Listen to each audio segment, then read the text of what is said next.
예, 우리 부동산 공법 이제 모의고사 문제 같이 한번 풀어보시겠습니다. 주요 문제 중심으로 해서 핵심 포인트 위주로 같이 한번 보겠습니다. 문제 다 풀어보셨죠? 자, 먼저 우리 41번 우리 부동산 공법은 41번부터죠. 41번 도시군 계획 등에 대한 설명 중 틀린 것은 요 41번 문제는요. 시험에 가장 많이 나오는 지문 5개를 묶어놨는데 일단 1번이 틀렸죠. 도시군 계획은 두 가지죠. 광역 도시 계획과 도시군 기본 계획, 도시군 관리 계획 구분한다 틀렸단 말이에요. 도시군 계획은 두 개, 도시군 기본 계획과 도시군 관리 계획이고요. 1번 지문 같이 틀리게 해가지고 광역 도시 계획을 슬쩍 집어넣는 거, 요거는 기출 문제 몇 번 출제가 됐었죠. 그래서 1번이 바로 정답이고요. 예. 그 다음에 그 2번 지문은 우리가 알아두셔야 되는 이유가 도시군 기본 계획은 도시군 관리 계획 수립에 지침이 된다. 이거 옳은 지문으로 무수히 많이 나왔던 시험 문제입니다. 그거 체크해 주셔야겠죠? 예. 그다음 우리 42번에 광역 도시 계획 수립에 대해서 옳은 거 찾기인데요. 광역 계획권이 같은 도의 관할 구역에 속해 있을 때는 시장 군수가 공동 수립한다. 요 부분이 이제 함정으로 나와요. 그래서 자, 광역 계획권이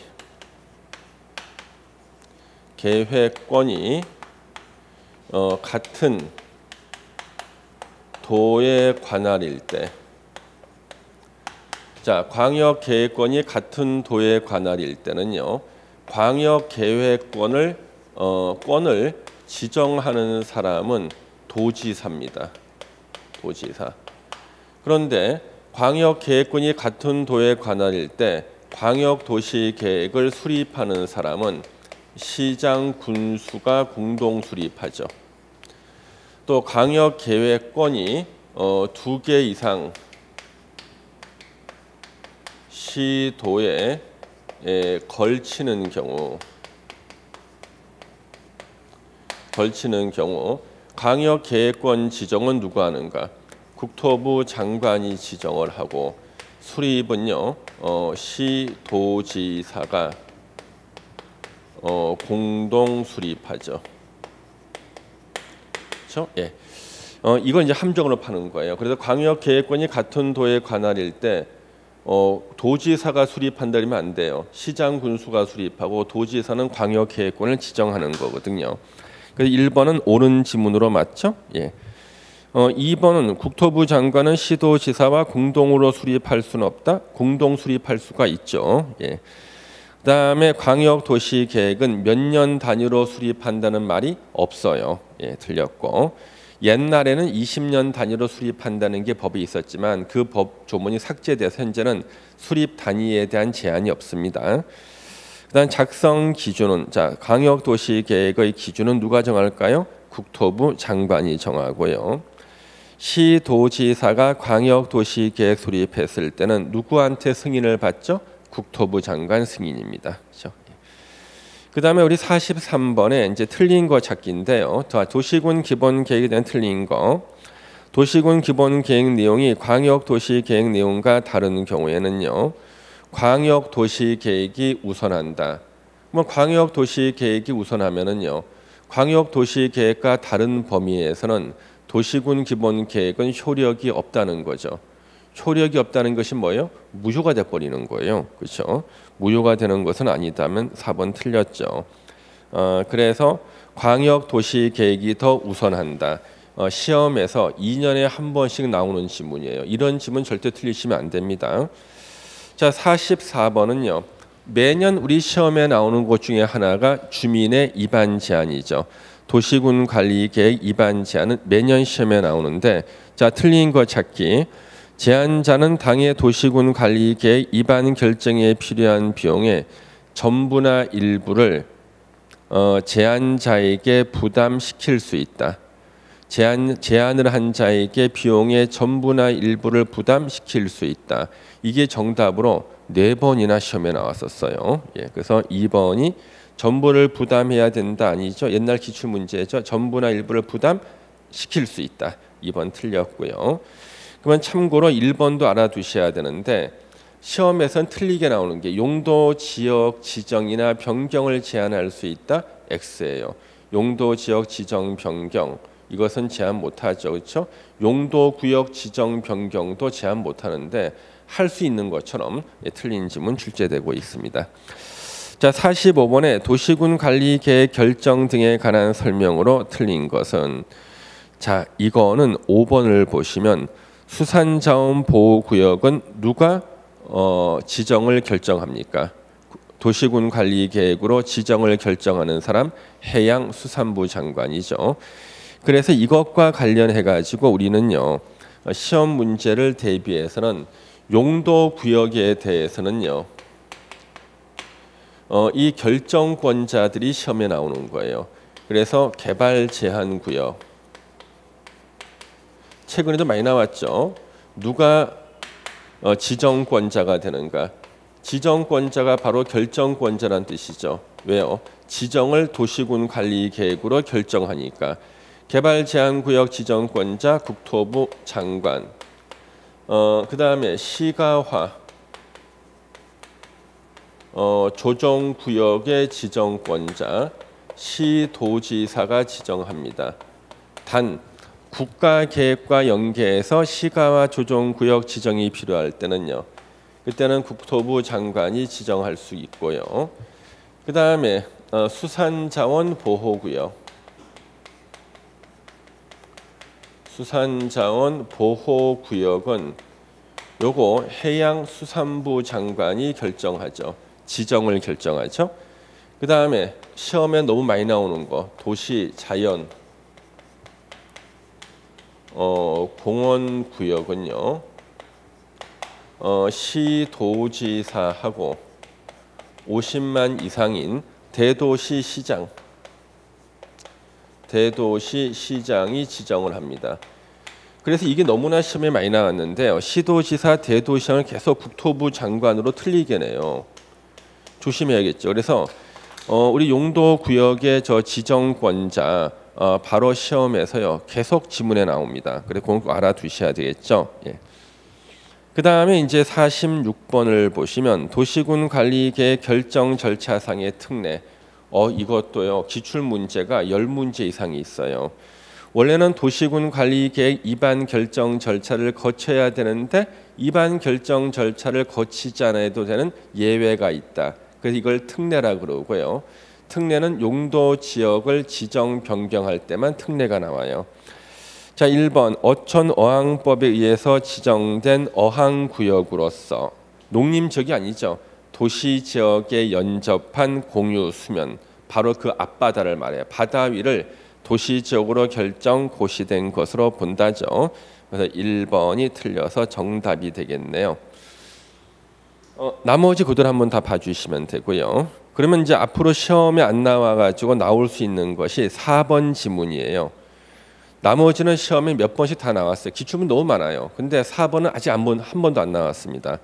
수력발전소나 송변전 시설만을 설치할 목적으로 전원개발사업구역 지정했을 때는 도시지역 되는 것이 아니다. 그래서 4번 옳은 지문이고 이 4번 지문만 이쪽 파트에서 아직 출제 안 됐던 문제가 됩니다. 자, 47번의 용도 지역 등의 행위 제한에 관한 설명 중 틀린 것은 자, 거기서요. 2번, 3번, 4번 지문 있죠. 2, 3, 4. 이거 합쳐서 기출 문제 10문제 넘어요. 너무 자주 나오죠. 그래서 3번 지문 보세요. 관리 지역으로 지정은 됐는데 세부 용도 지역으로 지정되지 않았을 때는 어떻게 할 것인가? 관리 지역 중에서 행위 제한이 제일 강한 보전 관리 지역에 행위 제한 규정을 적용합니다. 계획 관리 지역 아니죠? 4번 틀렸고요. 3번이 틀렸죠? 2번 지문은 뭐예요? 4개 용도 지역, 도시관리, 농림, 자연환경 보전 지역 중에 하나로 지정 안 됐다. 4개 중에서 행위 제한 제일 강한 게 어디예요? 자연환경 보전 지역이죠. 자연환경 보전 지역의 행위 제한, 즉 건축 제한, 건폐율, 용적률을 적용하는 거죠. 예. 그다음에 4번 지문, 도시 지역으로 지정은 됐지만 세부 용도 지역으로 지정되지 아니한 경우에는요. 이때는 보존 녹지 지역에 관한 규정이 도시 지역 중에서는 행위 제한이 제일 강하죠. 그 규정을 적용하는 겁니다. 예. 그다음 이제 48번 문제. 자, 건폐율의 최대 한도가 틀린 거. 그럼 우리는 건폐율 시험 문제에서는요. 제일 시험에 많이 나오는 게 뭘까요? 건폐율 시험 문제 최다 출제는요. 계획관리 지역이에요. 계획관리 지역이 건폐율이 얼마죠? 40% 이하. 그 다음에 두 번째로 많이 나오는 게 3종 일반 주거 지역이에요. 3종 일반 주거 지역의 건폐율은 60%가 아니라 50% 이하죠. 그렇죠? 50% 이하. 그래서 1종 일반하고 2종 일반 주거는 60인데 3종 일반 주거 지역은 오히려 건폐율이 10%가 줄어들어요. 그 이유는 3종 일반 주거 지역은 고층 아파트를 짓는 대신에 그 대신에 건물의 폭은 10%를 줄이겠다는 거예요. 1번이 정답이 됩니다. 그다음 우리 49번 용도 지역을 설명한 것 중 옳은 것 찾기. 자, 여러분 이런 문제가 가장 기본적인 문제예요. 용도 지역에 세분하고 세분된 용도 지역의 의의를 물어보는 게요. 가장 기본적인 문제고 이런 문제는 3, 4월 때는 또 다 맞춰요. 예, 근데 이제 공부를 조금 하고 나서 이제 어려운 거 공부하다 보니까 이 쉬운 문제를 소홀히 하다가 오히려 쉬운 문제를 틀리게 됩니다. 그래서 이런 문제는 여러분도 한번 보셔야 되는데 일단 4번이 보존 녹지 지역이 맞죠? 녹지 공간을 보존할 필요가 있는 지역. 예. 일종 전용 주거 지역. 자, 공동주택 중심의 편리한 주거 환경을 보호한다. 아니죠. 일종 전용 주거 지역은 단독 주택 중심의 양호한 주거 환경. 일반 상업 지역, 일반적인 상업하는 곳이고 준공업 지역은 경공업 플러스 주거 등의 기능을 더하는 곳.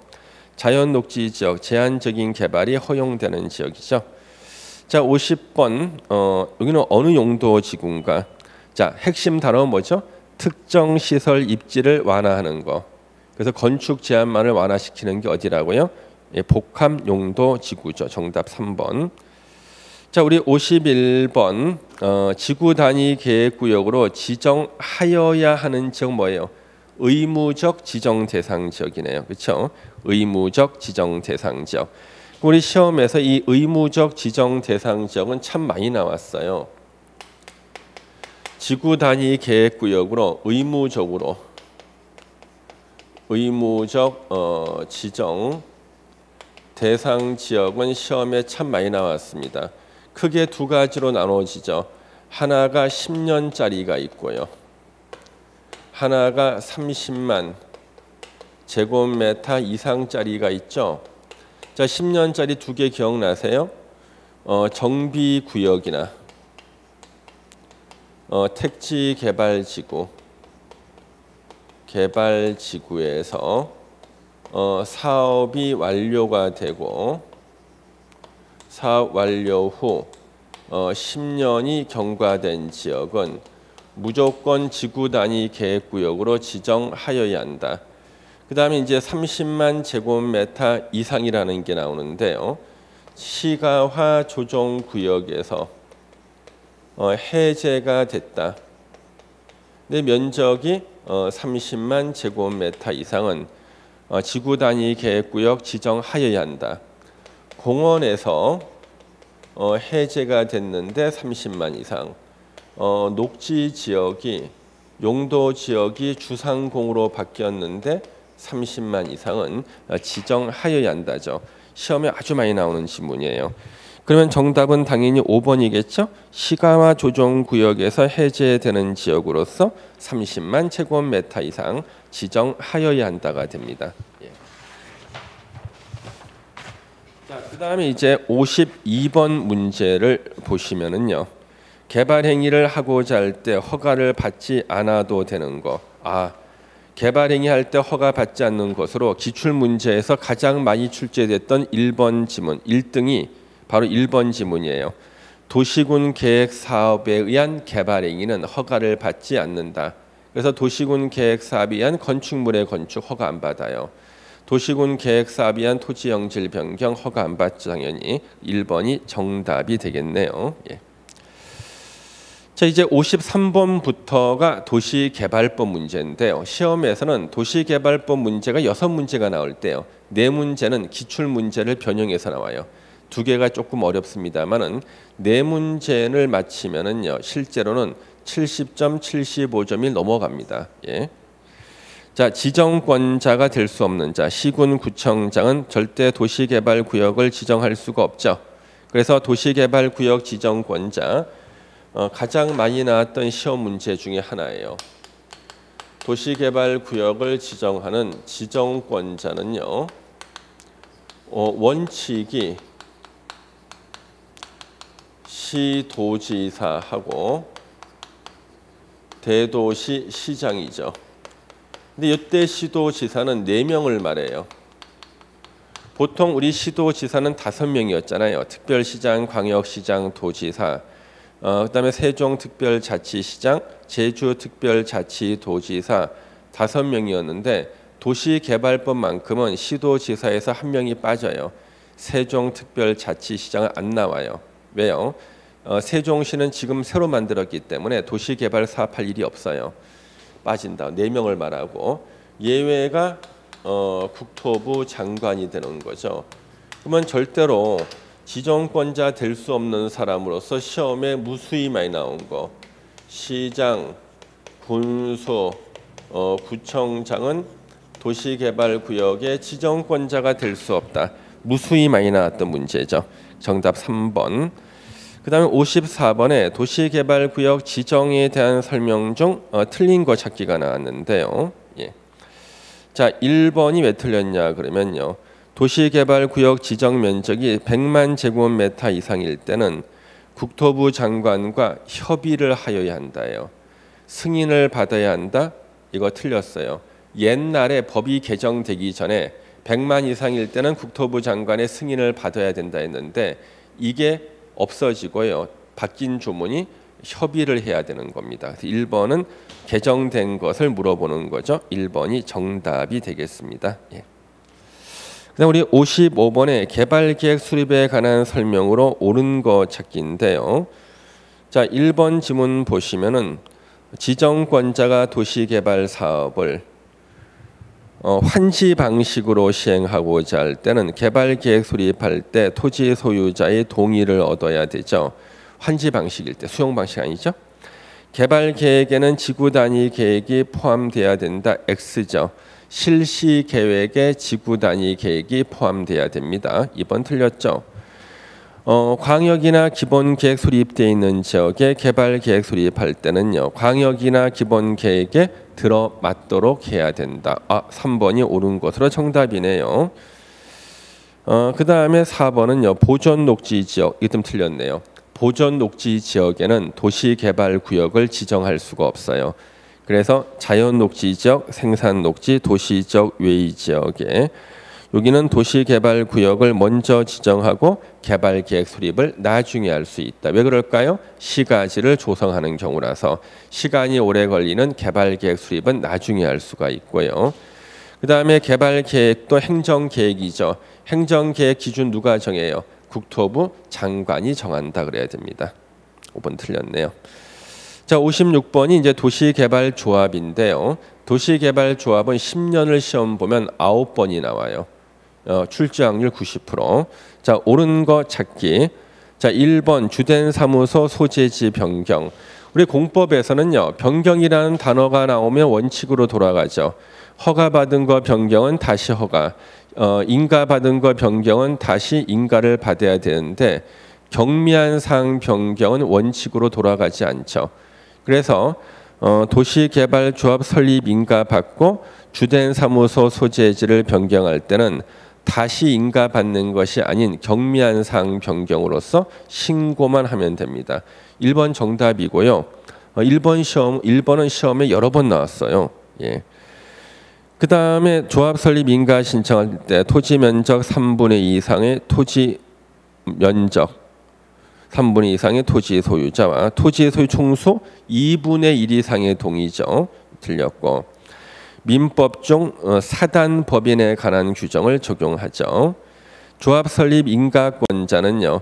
지정권자입니다. 도시개발구역을 지정한 그자가 인가권자가 돼요. 예. 그 다음에 밑에 또 보시면은요, 인가 후 30일 내에 주된 사무소 등기를 하고, 이때 등기할 때 성립해요. 인가 받았을 때 성립하는 게 아니에요. 등기할 때 성립이죠. 다 시험에 자주 나오는 지문들만 5개 묶어놨네요. 자, 57번에 틀린 거 찾기. 3번. 자, 3번 틀렸죠. 우리가 민간 시행자가 토지 상환 채권을 발행할 때는요, 파산의 우려가 있으니까 금융기관의 지급 보증을 받아야 되는데요. 근데 공공시행자는 파산의 우려가 있으니까 지급 보증을 받을 필요가 없어요. 그러면 지방공사는 공공시행자, 지급 보증을 받을 필요가 없죠. 3번이 틀려서 정답이 되겠습니다. 1번 지문도 시험에 출제됐던 기출문제예요. 토지 상환 채권을 담보로 돈을 빌릴 수가 있다. 질권의 목적이 된다. 하나 써놓으시면 양도성이 있다. 그거 하나 더 기억하시면 되겠네요. 자, 58번 환지 계획에 관한 설명으로서 틀린 거 찾기. 행정청인 시행자는요, 환지 계획 작성했을 때 인가 안 받아요. 행정청이 아닌 시행자는 인가 받아야 돼요. 요때 인가권자 조심해야 됩니다. 지정권자가 아니에요. 누굴까요? 특별자치도지사, 시장, 군수, 구청장이 인가입니다. 예. 변경도 다시 인가받고요. 1번 옳은 거네요. 환지 대상에서 제외한 토지, 종전 토지는 갖고 있는데 내일 모레 이민 갈 사람이에요. 뭐 이 사람한테는 환지 대신에 청산금 주죠. 이럴 때는요, 환지 처분 전이라도, 비행기표를 끊어놨거든. 환지 처분 전이라도 청산금을 교부할 수 있다예요. 틀렸네. 환지 계획 인가에 대해서는요, 공고 절차가 없어요. 왜요? 토지 소유자들만 알려주면 되니까 만천하에 알려준 공고가 필요가 없죠. 그 다음에 환지 계획 내용에 의하지 않은 환지 처분은 무효다. 대법원 판례입니다. 5번 토지평가협의회 심의를 거쳐야 하고 감정평가업자 평가는 필요하지 않다. 자, 우리 감정평가업자가 얼마 전에 또 개정됐죠. 감정평가법인 등으로 바뀌었죠. 뜻은 같아요. 예. 그래서 우리가 감정평가법인 등의 평가를 먼저 하고 토지평가협의회 심의를 나중에 하는 거죠. 필요하지 않다 그래서 5번이 틀렸습니다. 자, 그 다음에 이제 59번 문제를 보겠습니다. 59번 문제부터가 이제 정비법 문제인데요. 역시 6문제가 시험 나오죠. 자, 정비법 문제 보시면은 거기 틀린 거 찾기. 자, 정비 기반 시설 열악, 노불량 건축이 밀집한 지역에서 주거환경 개선, 상업지역, 공업지역 등에서 도시기능 회복이나 상권 활성화. 이거는 뭐에 대한 설명이에요? 재개발 사업에 대한 설명이죠. 2번이 틀렸습니다. 그래서 우리가 정비 사업에 대한 용어 정의 있죠. 이거 시험에 아주 자주 나와요. 예. 다 외우셔야 됩니다. 용어 정의. 예. 60번에 사업 시행 방식에 대한 설명 중 틀린 것은, 거기 5번 보시면요, 우리가 이 재건축으로 오피스텔을 공급할 수가 있어요. 그때는 준주거 지역이나 상업 지역에서요, 전체 건축물의 연면적에서 오피스텔 면적은 30% 이하로만 공급할 수가 있습니다. 50% 이하가 아니죠. 5번이 정답이 되고요. 61번에 우리 정비구역 해제에 대해서는요, 요거는 시험에 자주 나오고 있습니다. 생긴 지가 10년 됐는데 시험 문제도 한 2, 3년에 한 번 정도는 출제가 되고 있습니다. 예. 그래서 틀린 거 찾기인데요. 예. 그래서 우리가 틀린 거 찾기 61번에 보시면은요. 그래서 여러분들 이런 문제가 나왔을 때는요, 우리가 여기 보시면은 정비 5번에 정비구역 등이 해제된 경우 정비구역의 지정권자는 해제된 정비구역 등을요, 자력 방식으로 시행하는 주거환경 개선 구역으로 지정할 수 있다. 그래서 뭐예요? 뒷정리하는 자력 방식으로 주거환경 개선 구역으로 지정할 수 있답니다. 5번이 틀렸죠? 62번에 정비 계획 내용 있잖아요. 이거 여러분들이 외워야 되는 게 정비법에서는 3개의 계획을 외우셔야 돼요. 먼저 정비 기본 계획 내용, 그다음에 정비 계획의 내용, 관리 처분 계획 내용, 이 3가지 중에 하나는 시험 나온다고 보셔야 되는데, 자, 정비 계획 내용에 포함되어 하는 사항이 아닌 거 5번이죠. 왜? 주거지 관리 계획은 정비 기본 계획 내용이에요. 그래서 5번이 정답이고요. 63번에 정비 조합에 대한 내용 중 옳지 않은 거, 틀린 거 찾기인데, 정비법에서 우리 6문제 중에 하나가 나올 때 정비 조합은 꼭 한 문제가 출제가 되고 있어요. 이사는 대의원이 될 수 있다. 틀렸죠. 자, 임원은 조합장, 이사, 감사가 있을 때 조합장만 대의원이 될 수가 있습니다. 왜요? 조합장은 대의원의 의장이기 때문에 대의원이 되는데 이사나 감사는 대의원이 될 수 없다. 역시 기출문제에 출제된 바가 있습니다. 자, 64번에 관리처분 계획 수립 기준에 대한 설명으로 틀린 거. 과밀 억제 권역에 위치하지 아니한 재건축 사업의 토지 등 소유자는 소유한 주택수만큼 공급할 수 있다죠. 5번이 틀렸네요. 예. 그럼 여러분들은 64번에는 4번 지문을 한번 체크해 보세요. 4번 지문. 분양 설계에 관한 계획은 분양 신청 기간이 만료하는 날을 기준으로 해서 수립한다. 요거 시험에 자주 출제가 되는 지문입니다. 그건 좀 체크를 하실 필요가 있죠. 예. 자, 65번의 건축법 적용 대상에 해당하는 건축물은, 야, 이거는 시험에 너무나 자주 나와요. 그래서 건축법이, 자, 대한민국의 모든 건축물은 원칙적으로 건축법이 적용됩니다. 근데 예외적으로 적용 안 되는 건축물들이 있잖아요. 이게 시험에 거의 매년 나오다시피 하는데, 시험 문제는 적용이 안 될 것처럼 보이지만 적용이 되는 것들이 있습니다. 적용이 안 될 것처럼 보이지만 적용이 되는 것들이 있어요. 어떤 것이 있냐 그러면 전통 사찰이나 전통 건조물, 밀양박씨 종갓집, 그 다음에 조심할 거 철도 역사, 건축법 적용돼요. 그러니까 철도자가 나오면 거의 다 건축법이 적용 안 되지만 철도 역사, 서울역 같은 거는 적용됩니다. 그 다음에 군사시설도 건축법이 적용이 된다고요. 이게 국내 시험에서 정답으로 나왔던 틀린 지문들이에요. 그러면 3번에 전통 사찰이겠죠. 나머지는 다 건축법이 적용이 안 되고, 전통 사찰은 적용 안 될 것처럼 보이지만 적용되는 것의 대표적인 거죠. 예. 그다음 우리 66번 건축물의 종류와 용도가 바르게 연결되지 않은 것 찾기인데, 자, 우리 동물병원은요 2종 근린생활시설이죠. 끝에가 병원으로 끝나는 것은 전부 다 의료시설인데 딱 하나의 예외가 있죠. 동물병원은 2종 근린생활시설이고요. 예. 이제 조심해 줘야 되는 게 뭐냐 그러면 이 66번 문제는 별표 하나 해주세요. 이거는 뭐냐 그러면 우리가 동물자가 들어가는 것들은요 진짜 조심해. 용도 분류에서요. 동물 미용실은 2종 근생이거든요. 그런데 사람이 가는 미용실은 1종 근생이에요. 사람이 가는 미용실은 1종 근생, 동물이 가면 2종 근생. 동물 화장 시설, 묘지 관련 시설, 동물 건조장, 묘지 관련 시설, 동물 병원 2종 근생, 동물 전용 장례식장은 장례 시설이에요. 그래서 사람과 동물이 죽었을 때는 같은 시설로 가요. 근데 사람과 동물이 살아 있을 때는 시설이 달라요. 사람이 가는 병원 의료시설, 동물이 가는 병원은 2종 근생, 사람이 가는 미용실은 1종 근생, 동물이 가는 미용실은 2종 근생, 죽었을 때 가는 데는 동물과 사람이 같다. 이렇게 기억하셔야 됩니다. 67번 건축법상 용어 정의에 관한 설명 중 틀린 거 찾기. 연면적은요 각 층의 바닥 면적 합계고 지하층 바닥 면적도 포함합니다. 단 용적률 산정할 때만 지하층 바닥 면적을 제외하는 거고요. 68번 우리 외워야 되는 것 중에 한 가지가 건축 신고 대상 외우셔야 돼요. 해당하지 않는 거. 예.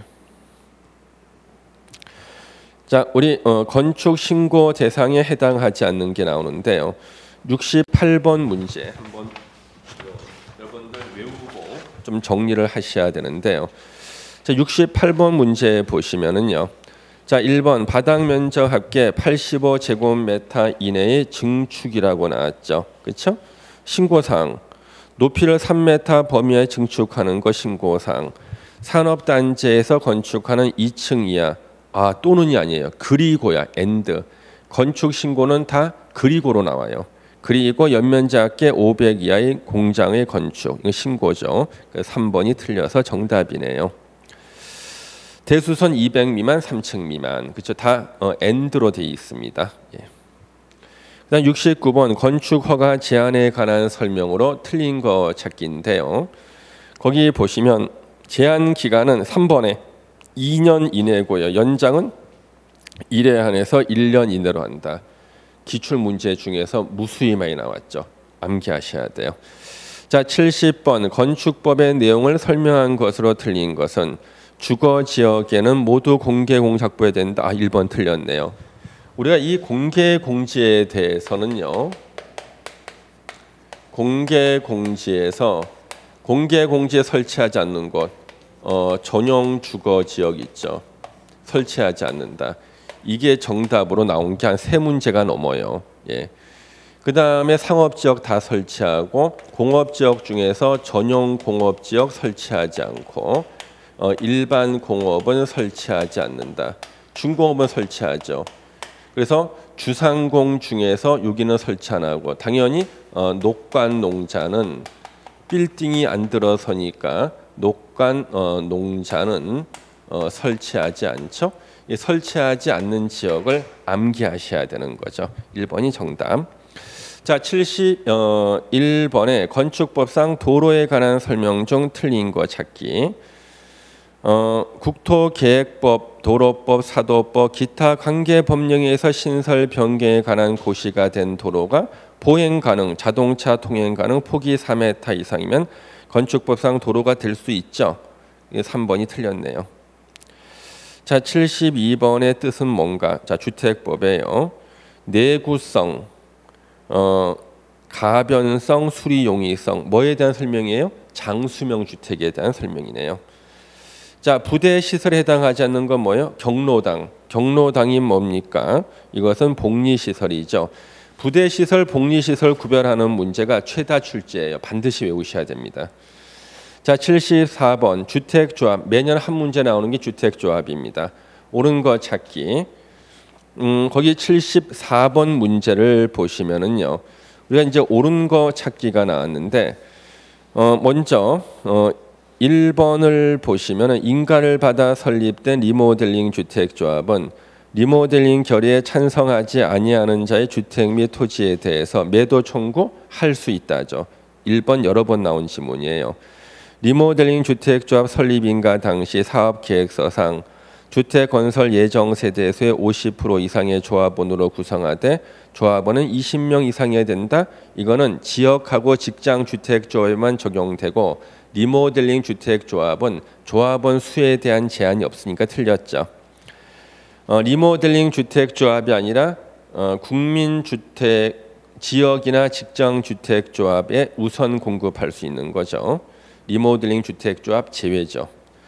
탈퇴한 조합원, 제명된 조합원 포함해서 비용 환급 청구할 수 있다. 예, 4번이 중요한 거 정답이네요.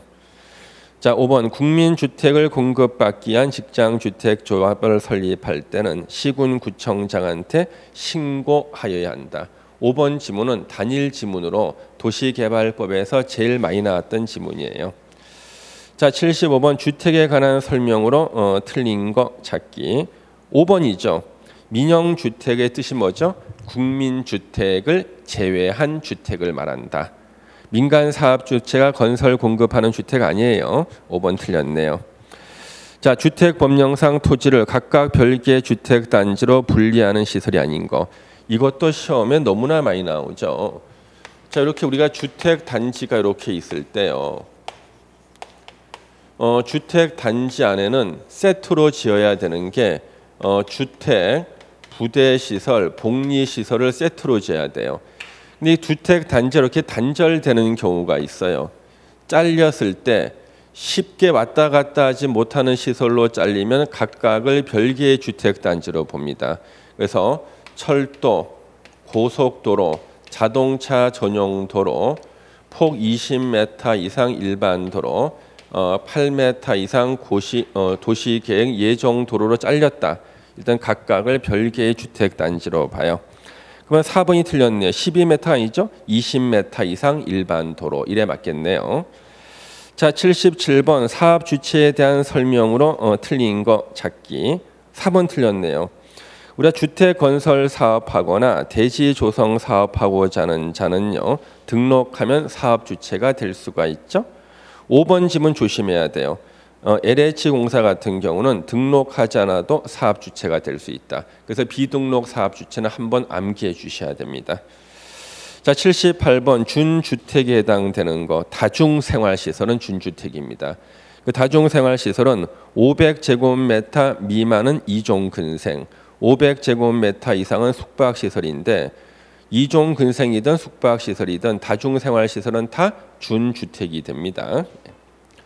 자, 79번 농지법 문제인데요. 농업인의 개념 있죠. 너무나 많이 나왔죠. 1년 중 90일 이상 농업에 종사하는 자죠. 80일이 아니죠. 2번 정답.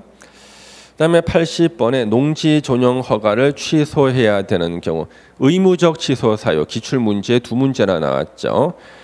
조치 명령 위반했을 때는 농지 전용 허가를 취소하여야 한다. 의무가 되는 거죠. 반드시 암기하셔야 됩니다. 자, 여기까지요. 우리요. 이제 문제 40문제를 보셨는데요. 시험에 가장 많이 나오는 거. 최근에 또 개정돼서 출제 예상되는 문제 40문제에서요. 버릴 만한 문제 하나도 없습니다. 다 시험 예상 문제예요. 여러분이 이 문제요. 2번, 3번 풀고 핵심 지문들 잘 정리해서 암기하시면요. 이 안에서도 시험에 여러 문제가 나올 겁니다. 절대 이 문제 버리지 말고 2번, 3번 계속해서 풀어보시기 바라겠습니다. 여기까지 우리 모의고사 문제 해설을 마치겠습니다. 자, 수고하셨습니다. 감사합니다.